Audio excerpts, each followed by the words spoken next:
Hey everybody, this little bottle contains an absolute miracle. It'll help you start your day off feeling great and with a ton of energy, even if you've had a couple of drinks the night before. dbiotics.com/reach, you'll get 15% off.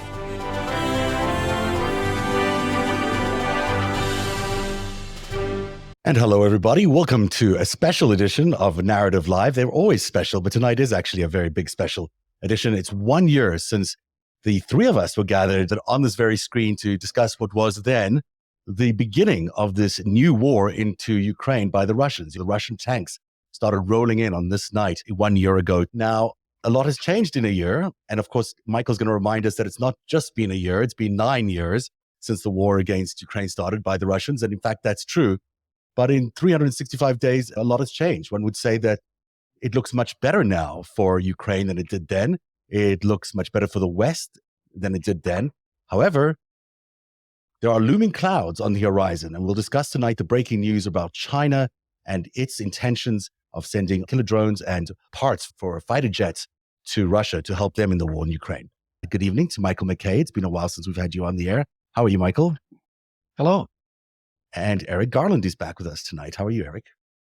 Good evening. I was thinking back to 9 years ago, and it was the pinnacle of the events on Maidan, which we now call the Revolution of Dignity, and the massacre there. And this looked like a very dark moment. This was the worst violence we had seen, the worst number of killings. And yet, look at this turnaround. Yanukovych fled Kiev and the revolution triumphed. But then, whoa, what's happening in Crimea here? So a matter of days later, and this goes on.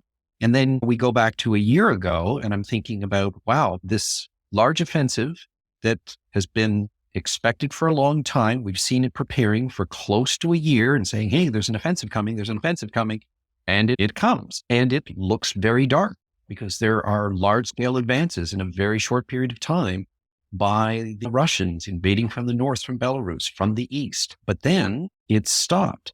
Not surprisingly to me and others, but certainly surprising a lot of people. And so it was also a time of surprises. So many people waking up and saying, wow, this is what's been going on all along. And this is the intent. This is the scale of it. And it could get a lot worse. And so it's a lot of people waking up. So it's a time of reflection, going back certainly to a year ago, but putting in that context of this escalating war in Europe that has led us to where we are today, to talk about the global aspects of the war, who is supporting Russia and what that means in a wider context.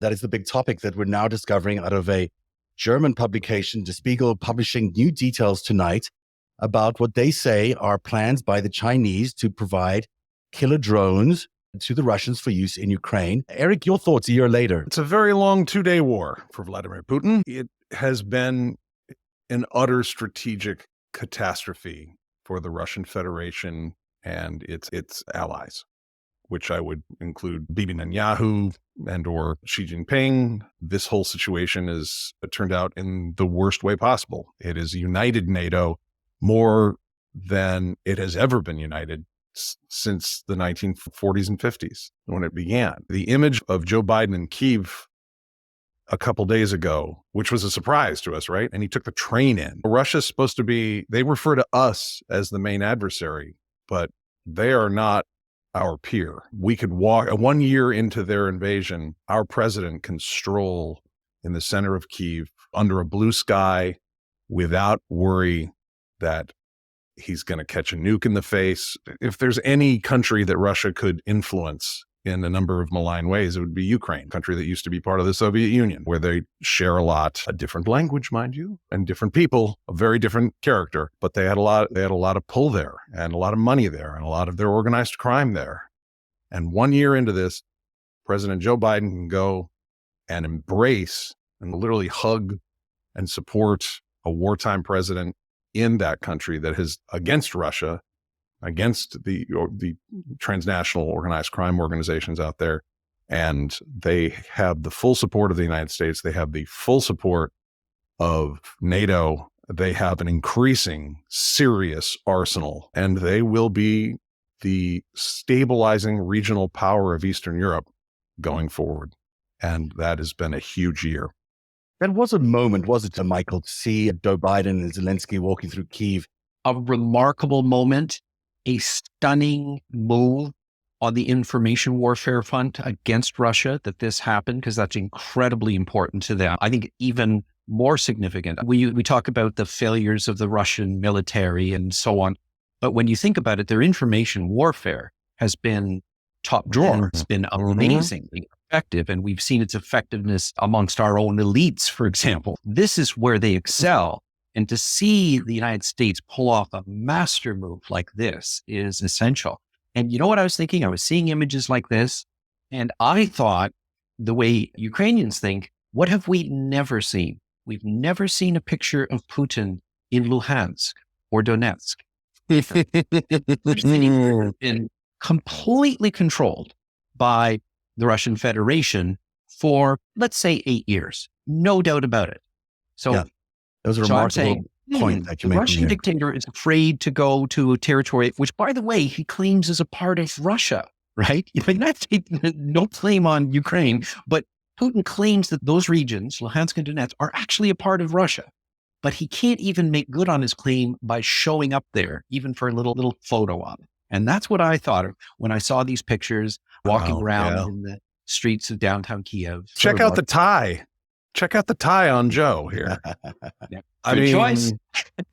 Well spotted. He's well put together. There's a good look that they've put together. This is clearly not something done by accident. They thought about the very thing you're suggesting, the information war, and how important these images were going to be as they were transmitted into Russia and into Putin's brain. This is the kind of stuff that would sit in his brain and occupy his mind for a long time.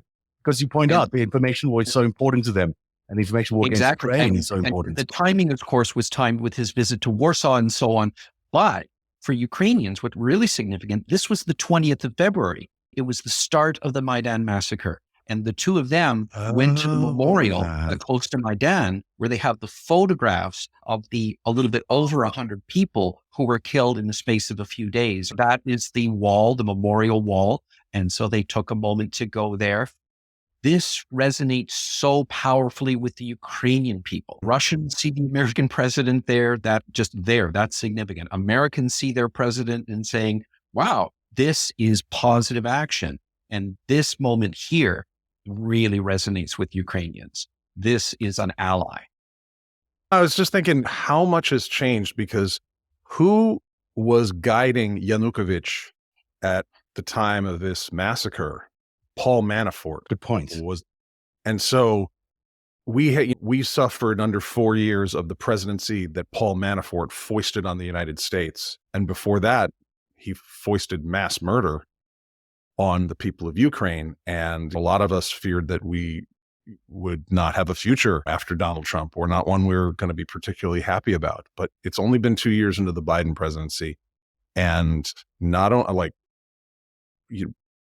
he's there, our president is there paying homage to the same people who made us suffer. Biden had been there in the couple of months before then, because he was part of the various negotiations to try to say, hey, Yanukovych, back down here. Was that 2014 when he did that? The Maidan Revolution started at the very end of November 2013. So it was like the December and then the January, February of 2014. Yeah. And he made a couple of visits as vice president. Let's thread this needle a little bit more, because that's attack on democracy that happened in Ukraine, that revolution, really set off what is now been 9 years of war of democracy around the world. We're seeing the same war of democracy being fought in the United States on a daily basis, whether you care to admit it or not. It has certainly arrived in the United States, and certainly on an information basis, on a cyber basis. We've been fighting that war for a long time. It's not a military war, of course, but it does have all the hallmarks of what happened to Ukraine.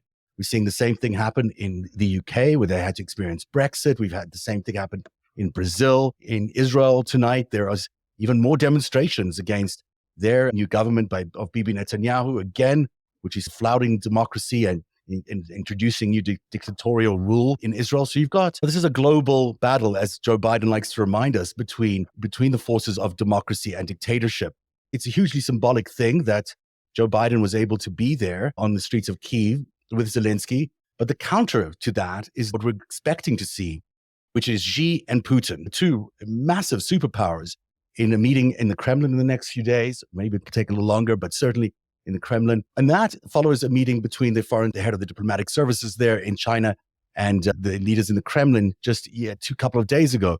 So what we're seeing is this counterpoint between, yes, you've got Zelensky and Biden on the one hand, for the forces of democracy, if you will. But on the other hand, you've got this alignment now of these forces of dictators. And these are the forces of Xi and Putin. We're coming out of I don't want to say the closet, it's not the right expression, but we're coming out. The forces that are aligning themselves quite clearly in the world in what is turning out to be a major world confrontation between these two ideologies. The masks are off right now, and with a lot of consequences. America has had a great number of strategic economic relationships with China. That's something we chose 30 plus years ago to engage with them rather than compete with them. We thought we were engaging, and they never stopped their actual strategy. Masks off now. We understand that China is an adversary, if not an enemy. Russia, we learned to tolerate and deal with their oligarchs coming into town and buying houses in Florida and stuff like that. But now they're just the global villains that they've been for 100 years or so. Israel's story is a lot more difficult, but it's no less clear that Netanyahu and his supporters have picked a side here, and it is not that of the United States or Australia or the UK or democracy. They've turned in another direction, and this conflict in Ukraine, as it's gone on, has revealed all of that. For the moment, at least, we're at the signaling stage, and that's what this is. It's a visit and so on. And I'm looking at a precedent for this, which I don't think people have paid enough attention to, which is going to get to the weapons delivery. And that's what Iran has done. And that is, Russia ran out of they ran out of drones. That's the immediate thing. They just fired off all their drones, and the Ukrainians started to get good at shooting them down. And they're getting up to, when it comes to drones, they're getting up to an 80-90% to shootdown rate. When it gets to cruise missiles, they're at a 60-70%. So this is remarkable. So they went to Iran for drones, for these Shahed drones, and they got a few hundred of them, in addition to the ones that they had at the beginning. But that's it. They're gone now. And now there's negotiations. There's talk, maybe there'll be ballistic missiles because Ukraine for the moment doesn't have the means to shoot down those. But it's still just talk. In the meantime, the Iranian regime is really coming down hard when Ukraine points out, like they'll show pictures. Here, it's a Shahed drone. And we're very interested in the Western components that we define. Oh, there's so much for sanctions. Look at that kind of thing. But the Iranians are like, oh, how dare you? We're not supplying drones. And it's like, a minute, come on, why not admit it kind of thing, and so on. So I think to preempt what China is doing, we need to call out stuff like that more and say, and I think the United States is starting to do this as well, to show that sanctions can be extended to those that are going to break sanctions or work around them. Because we can sanction entities and so on, but then you can just put the company in the name of your wife and then keep on doing business, the way organized crime works kind of thing. So it's no good if you can't extend them to the way that people work around them. And I think the United States is good at that. I don't think the EU is very good at it. They're playing catch up, but the United States is quite good at that. I think we do need to do that with regimes like Iran. We need to consider more that Belarus, although it's a very minor player, it's on that side as well. And we can't ignore that as well. And so China, I mean, at the end of the day, China is going to become increasingly a target of the West. Clearly at the Munich conference the other day, there was a lot of concern around China secretly or otherwise exporting weapons to Russia. And I think most of the foreign secretaries and leaders who were present warned China not to do this. And then now in the subsequent days that have followed, we're seeing these new revelations, probably from American intelligence, revealing some of the potential moves that China's already undertaken.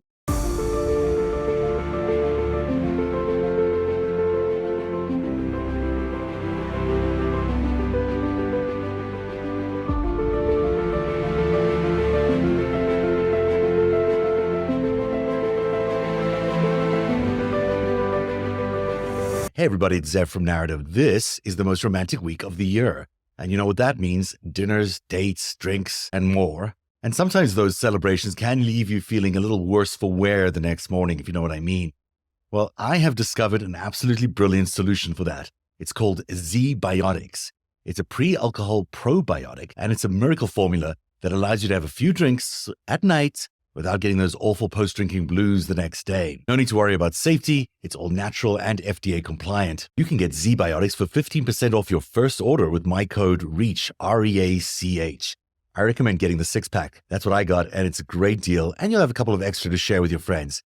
Click the link in the description box or scan the QR code on the screen right now and use code REACH, REACH at checkout. Go to zbiotics.com/reach and get 15% off, plus 100% money-back guarantee if you're not satisfied. Make this date night one even Cupid would be proud of. Get some Z-Biotics today so you can still feel the love tomorrow. I like that. I chose to call this episode Allies of Darkness. Those are not my words. Those are words of Joe Biden from his speech in Warsaw, when he said, let's not be allies of darkness, let us be allies of the light. And I think this is where he was suggesting, however likely he was doing it, that there is an alliance of people who are forming behind these dark motives, behind these dictatorship motives. And it's worth remembering that those were his words, and also how difficult that term is and how much it represents. Let's take a look at what this article in Der Spiegel says in great detail. China reportedly negotiating with Russia to supply kamikaze drones. The US and Germany have warned China not to deliver weapons to Russia, according to information obtained by Der Spiegel. However, Beijing and Moscow are said to be negotiating the purchase of 100 strike drones, which could be delivered as soon as April. That's right around the corner. According to the information, the Russian military is engaged in negotiations with Chinese drone manufacturer Xianbingo Intelligent Aviation Technology over the mass production of kamikaze drones for Russia. The revelations create a new urgency in the debate over possible Chinese military support for Russia. So they reportedly agreed to manufacture 100 ZT-180 prototype drones before delivering them to Russian Defense Ministry by April 2023. Military experts believe the ZT-180 is capable of carrying a 35 to 50 kilogram warhead. Sources believe that the design of the unmanned aerial vehicle could be similar to that of Iran's Shahed-136 kamikaze drones. The Russian army has deployed hundreds of them in its attack on Ukraine. And they're also planning to deliver to Russia components and know-how, so Russia could build or produce around 100 drones a month on its own. That's chilling stuff when you think about the amount of damage caused by those Iranian drones. This is so important because China has moved from a somewhat covert economic war of buying up farmland in all these different countries and sneaking in spyware and Huawei gear and rural telecom companies to they are now a military supplier that is executing kinetic military strikes on European soil. So the Belt and Road has become a frontal assault.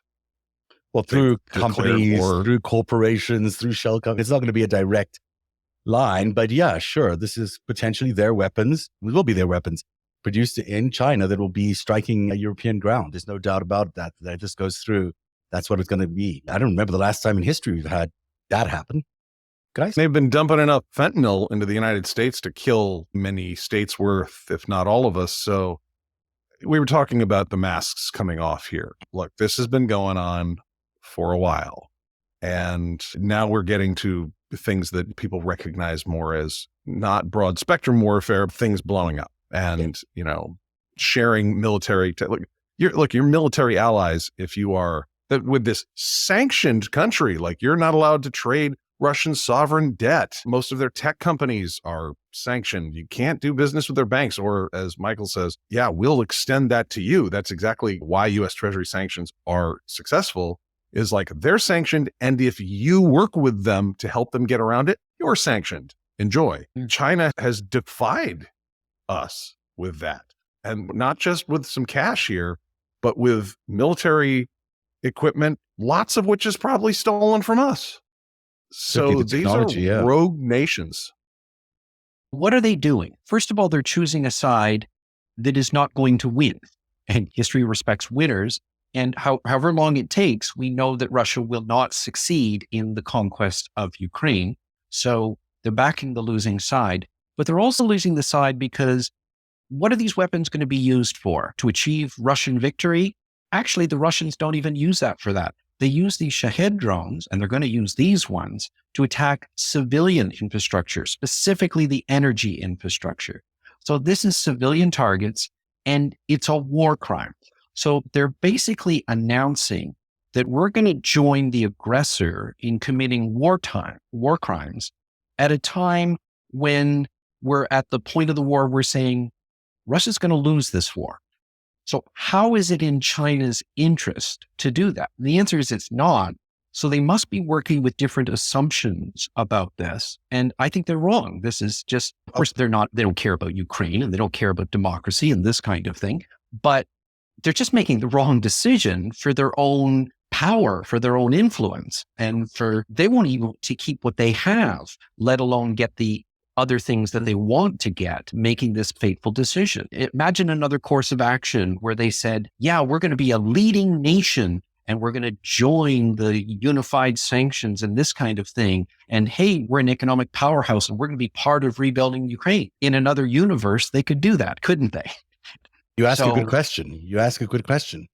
Because if they are trying to do something much more significant than just win the war in Ukraine, is this them opening up a front in this war against democracy, which hasn't got kinetic yet, has the potential to become kinetic and may indeed become kinetic. Maybe that's it. Fundamentally, they cannot possibly side with a democracy, Ukraine, against an autocracy like them, Russia, and they got to make a choice, and they're making their choice.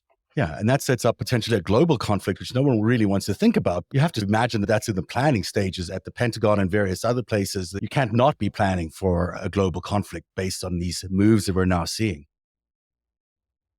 Michael brings up a really great point, though, and there are people who use the term crazy or madman when they're describing a rogue nation, and usually it's not correct. The Iranian regime is very brutal to its people, and it's very hostile to its neighbors. But they're a rational actor if you look at this in terms of like realism, realpolitik. North Korea has a cult-like atmosphere that is brutal to its people and hostile to its neighbors, but it has certain limits to its behaviors. So people go, oh, they're nuts, they're madmen. And from a like geopolitical standpoint, it's not true. They're rational actors. What we're talking about here, and what Michael's opening up here, is I'm very confronted by that question. Is this one of the first really irrational geopolitical moves that we've seen of a country of this size? Because Russia's been militarily destroyed, humiliated. What they're borrowing from Iran that has been sanctioned for 30, 40 years.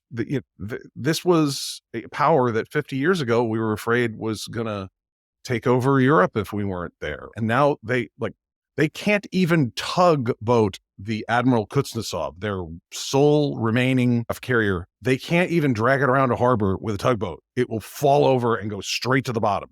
So, for example, from a geopolitical point of view, it makes no sense for Russia to have invaded Ukraine and then to launch the large invasion. And so it just makes no sense at all. And then you can say, oh, then militarily, they're doing crazy things. Like, why use your military to attack civilians when you're not attacking the Ukrainian army that's right in front of you on the front line, right? You could be bombing their defenses and so on. But, oh, no, you're sending it to some city and you're hitting a hospital or an apartment building. What are you doing, kind of thing? And you said, you're right. It doesn't make any sense strategically, militarily, geopolitically. But then you say, wait a minute, there's the issue of the genocide. There's the issue of this hatred of the Ukrainian people and the need to destroy them as a distinct people. And this is what Ukrainians have been saying all along. See, this is just genocide that has been surging and falling back and surging back for a very long time. And it's reasserting us now. And when we say, oh, we've outgrown that and so on, the answer is no, we haven't. In that part of the world with those people, it haven't outgrown it at all. So the madness is in doing this crazy thing that make no sense, but they fit the ideology. To me, it's no different than you would say, why in the world did Hitler invade the Soviet Union? What a stupid move in every way. But it makes sense if you realize he thought that Slavs were subhuman and that it was his destiny to achieve Lebensraum in the East kind of thing. And he said, yeah, that wasn't going to happen. And that's crazy. And it doesn't matter. It made sense in that context. So if you read Putin's manifesto, his Mein Kampf, on the historical unity of the Ukrainian and Russian and Ukrainian people, it makes sense. It's saying if they're not a people, then Ukrainians who think they're a nation They're actually just insane Russians. So let's go make them think otherwise or kill them if they won't. That's not the language of geopolitics, is it? But it's the language of this war. Or you could argue this is a war against the United States, that China is trying to subvert the number one superpower and become the number one superpower. And it's doing so by providing these proxy wars on various fronts, whether it's Ukraine and potentially Taiwan. It's weakening the United States economically through various measures, or not to mention the presidency of Donald Trump, COVID, you name it, a whole bunch of other things that you could pile on to the plate there. And you could say this is a long-term strategy to weaken the United States, that for them, keeping the United States engaged in a war in Europe and maybe in Asia is ideal because it leaves the American home front exposed or more exposed. And then it allows for a continued economic expansion by the Chinese into other parts of the world, whether it's Latin America or Africa, in other parts of the world. So America becomes increasingly weakened by all of this activity. And over time, the end goal is not about Ukraine at all. The end goal is about weakening or destroying America, but certainly seeing China emerge as the number one power in the world. They're aligning with the Russian special operations, which have been to pour gasoline on the flames. Oh, there's this conspiratorial atmosphere in the United States. Let's pour gasoline on that. And MAGA, and you mentioned and other things, or Brexit. There's always been that movement in Britain, but hey, let's throw gasoline on that. Let's do some illegal financing of vote leave and things like that, and just goose it. So Russia doesn't start these things. They all have a native basis, which is really important to note. Not so clever and genius that they can just cause a revolution or something, but they certainly can pull on certain strings and exacerbate certain trends. They could make people who are nobodies, like Donald Trump, look like there's somebody. They can just say, hey, let's just generate buzz, and suddenly people are taking this seriously. In fact, they're just doing an echo chamber of their own propaganda, but the effect is to make it look otherwise. China is aligning with that sensibility. So maybe they're just tapping into what the Russians have always been good at, which is special operations and information warfare. Yeah, I mean, you haven't seen a Chinese involvement in a war in a long time, but it doesn't mean they're not capable. Eric? I was just thinking, taking this from an ideological point of view, that can be irrational. It has logic, but some of that logic is suicidal. That Hitler got involved with the Wehrmacht to the point where he said, you may never retreat. Now, there's tactical reasons. If you find yourself on the other side of a river as infantry and you got water to your back, you need to get back over that river, because if you get pinned down when someone's coming at you, you're going to get massacred. And Hitler would not allow that. Now, that made sense to him personally, but is terrible for his commanders. So when you get that kind of cult of personality and that kind of ideology takes the place of strategic thought, you can get some pretty weird looking stuff, like trying to invade Russia in winter, which never works out, right? Historically, but people have done it a couple times. That's exactly what Putin ordered the Russians to do at Liman. You remember that was like half a year ago. Yeah. Don't give up an inch of ground. And they actually sent some better quality troops there. And it was idiotic. It was a forward position, and it actually wasn't strategically important. They should have just withdrawn 20 kilometers back, and it would have been done much better. It made no sense militarily, but it fit the ideology. We're Russians. We're greater than Ukrainians. How could we possibly give up ground once we've taken it? And the optics at the end of the day, if you're looking at China joining Russia's very losing effort currently in Ukraine, are not good for China. As you point out, even if their goal is to destroy America, if this little portion of their plan isn't going to work out at all, why do it? And that's hard to make sense of. I want to just point to another piece of this article by Der Spiegel, which says, this is other information that Der Spiegel got, that companies under the control of China's People's Liberation Army had planned to deliver replacement parts for Russia's Su-27 fighter jets and other models. Der Spiegel has learned in its reporting that plans had apparently already been made to falsify shipping documents to make the parts for military aircraft appear to be replacement parts for civilian aviation. And by the way, you'll appreciate this, Eric, that the shipments, I think, were coming through the UAE, or at least some of these shipments that have been illegally pushed through to Russia have been coming through the UAE. But we are talking about a pretty significant thing here, that these planes, many of which have been shot down, I guess they still have a few left. But the fact that China will be secretly providing, or is planning to secretly provide parts so these planes can fly over and shoot civilians, it again suggests to me that conversation about fighter jets is going to be reopened pretty quickly when you're seeing that China potentially kill civilians from the air, as we've seen before in Ukraine. This is a serious development, isn't it, Michael? Yes, it is. And I think, of course, we should be sending fighter jets to Ukraine. We should be sending them right now. But there's a sense in which I'm also a little bit reassured by this. So, for example, what we're not seeing. So China's talking about sending spare parts, but they're not talking about sending, for example, fighter jets. Russia has lost a lot of aircraft, over 200 since the war began, and they're not able to replace them. Russia hasn't manufactured a modern fighter in years, and they're certainly not doing it now. It's expensive, it's time consuming, and it needs some key technology which is no longer available to the Russians. So they're not making new aircraft. So what they're doing is they're making the aircraft that have not been shot down yet and are still airworthy, capable of flying again. And of course, spare parts helps with that. And then the other point is about the drones. What was that announcement about? The early batch of 100 drones. That sounds frightening, but given the high shootdown rate that Ukrainians have, which let's say is about 80%, that's actually a modest estimate. There have been some nights when they've shot down 100% of the drones sent. That means that you have to send it in a swarm. So those 100 drones, you would have to send all of them in one night or maybe over 2 nights, and that's it. You're all gone. And maybe a dozen of them got through to their target and hit something, not accurately, but they hit something. It's actually not that significant. Ukraine has endured these kinds of attacks in greater numbers. And I read an announcement just a couple of days ago. It was someone from Kiev, and they said, hey, for the first time, there were no power cuts, and the power company didn't announce that there were going to be any. And this was like, hey, I can't remember the last time there wasn't a power cut in Kiev. And that means that Ukrainians, with a lot of Western help, have rebuilt the infrastructure. They got the substations up and running and so on. It's still fragile and so on. And there's a lot of people without power, and that means without heat. So it's still a crisis, but it's better than the night of the attacks kind of thing.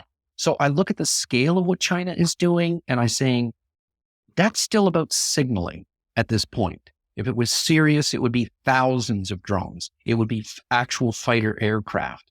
Then that would be substantial. And to be clear, they've made no announcements about this. This is all leaks provided to Der Spiegel. This is not them saying. And of course, they're perfectly free to back away from it. Maybe it's a trial balloon. They start to see the reaction. Oh, you're going to get, if your technology ends up in this stuff, that means your firms are going to get sanctioned.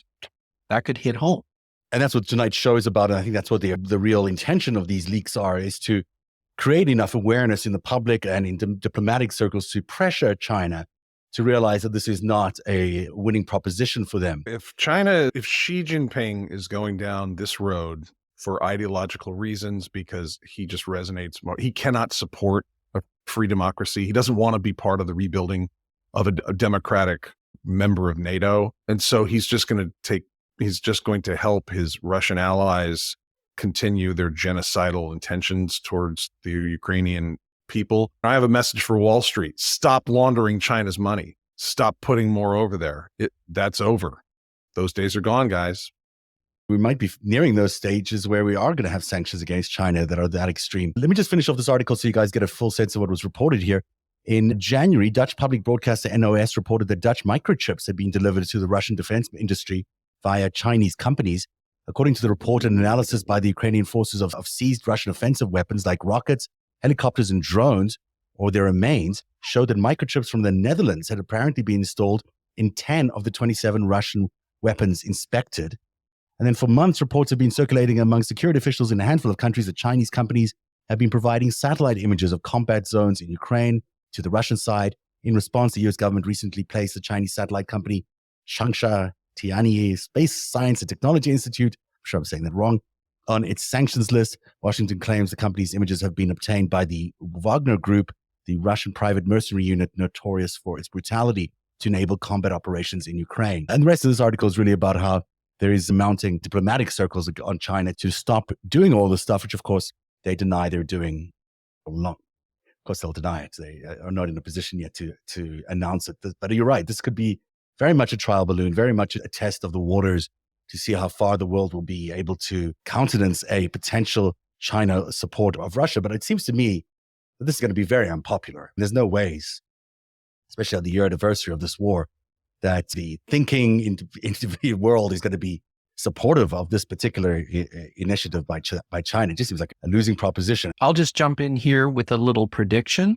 I'm going to predict that China will back off of anything substantial in the same way that Iran backed off about ballistic missiles when enough light was shone on what they've been doing with the Shahed drones. So that's going to be my prediction about this. A bit of shuffling around and then just quietly ignoring this. Yeah, I think you might be right. And I think that's a real possibility. And certainly America's very influential and has ways of encouraging countries to do things that they want. Eric?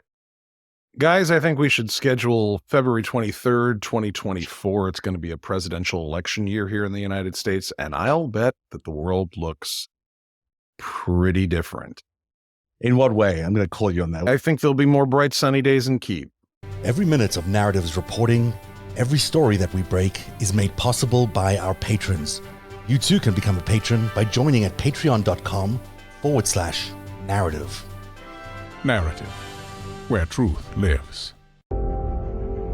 One day, you'll tell the story of autocrats, crooks, and kings who came for our freedom.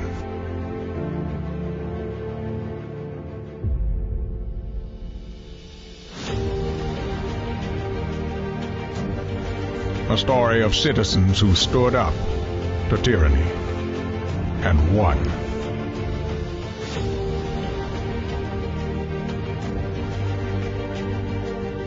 The people prevailed and renewed an old vow to a more perfect union. And that was just the beginning.